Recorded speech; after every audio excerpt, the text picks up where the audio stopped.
How are you, my brother? I'm feeling great, man. I mean, you're moving out here. You're selling units. Congratulations. Thank you. Of course. There's been a lot of things going on the internet that I need to ask you about. Serena Williams.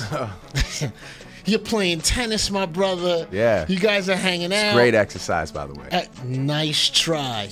Really good exercise. No, I can imagine it. Listen, I think that would be a great exercise for you. There was a booty popping tape. More of an artistic dancing tape, I'd say. Artistic dancing. That's a great.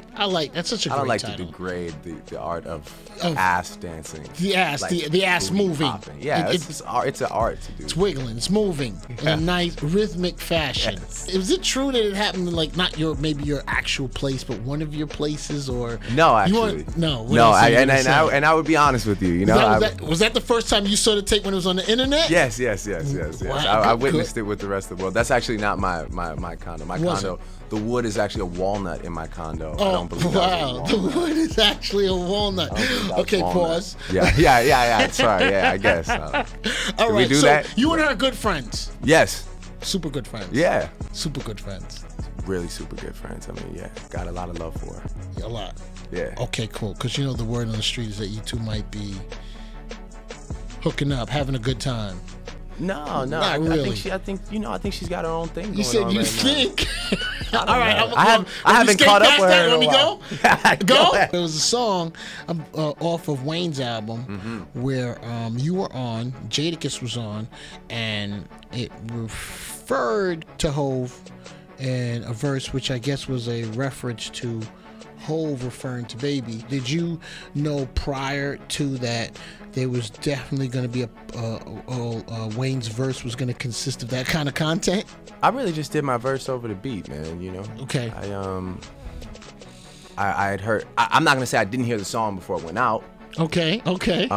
But you know, nothing you could do at that point, though. Wayne recently said in an article, like, I could never feel like I created a monster in Drake because I'm his boss, you know, and in every regard, you know, that's a respectable comment. I mean, I'm a soldier for Wayne, you know, he put me here, and you know, so I'm just really, I just really did what I had to do, which was deliver a verse on a beat, and you know, what he does with the song after that is completely up to him, you know. I mean, I'd love to hear about your take on the Lil Wayne, Jay-Z.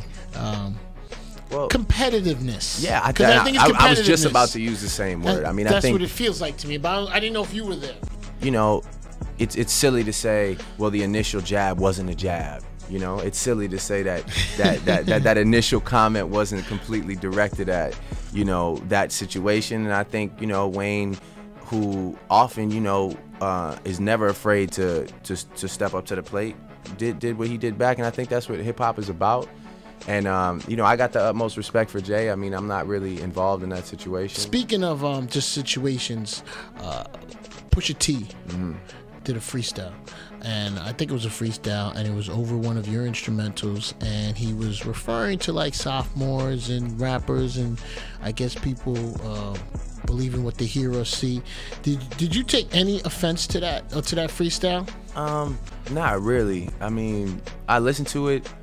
And I just couldn't pick it out. I couldn't pick out where I was supposed to be offended. Now, when you said you listened, what drew your attention to listen to? Maybe people. Well, yeah, people of course, everyone. Everyone was just like, "Oh, you just got dissed in this song by Pusha T."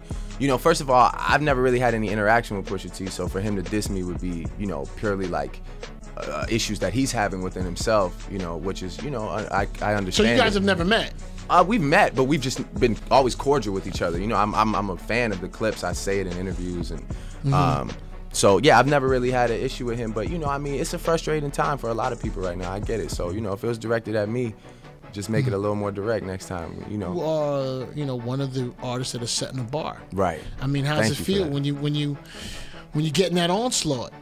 You know, I try and move accordingly, man. I try and show as much love as I can when I bump into people, and just I really have I'm a happy person, you know, so I don't have any issues with anybody, open issues anyway. But you know, I mean, at the same time, I have my little frustrations, and I hear the little, you know, slick talk and stuff like that. Now, when you say slick talk, is it sublims on music, or just in general internet, or just everything? You know, it gets to your ears. Yeah, I mean, you know, I think they nitpick at me eyebrow, more than you saw Drake's eyebrow in New York. You saw it. Yeah. You know, I think that they nitpick at me a lot. You know, I think November 15th, you'll see what I'm about. You see what it is? Yeah.